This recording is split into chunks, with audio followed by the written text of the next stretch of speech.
Good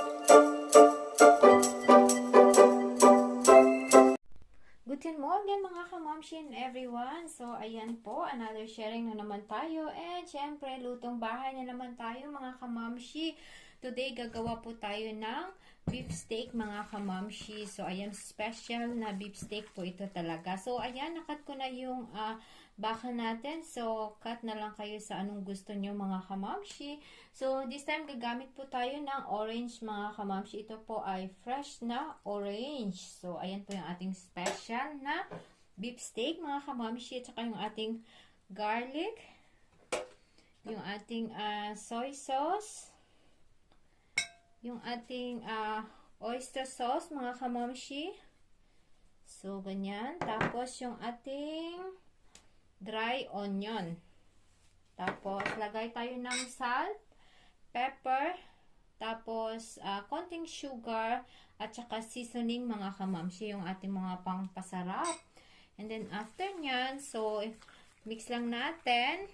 And then, after natin ma-mix mga kamamshi, so, allow lang nating i-rest na mga 30 minutes o 1 hour pag hindi na po nagmamadali. So, 1 hour is perfect na po yan mga kamamshi. So, ganyan lang. I-cover nyo lang siya and then later, keep on watching lang po kayo mga kamamshi.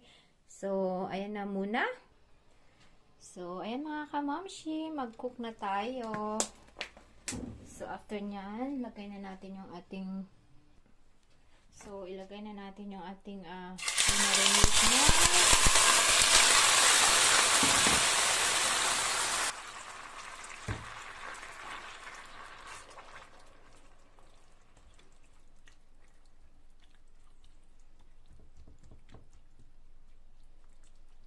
So, ganyan lang mga kamamshi ka-easy. So, medium heat or para sa akin, medium heat is okay na po mga kamamshi. So, ayan, cover natin po ng para medyo mabilis yung pagluto.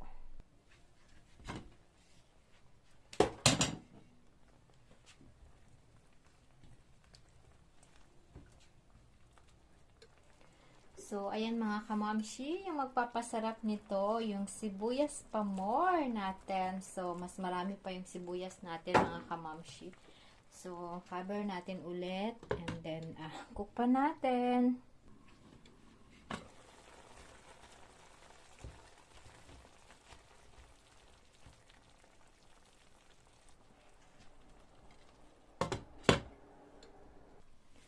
So, mga kamamshi, ayan na po yung ating ulam na beef steak.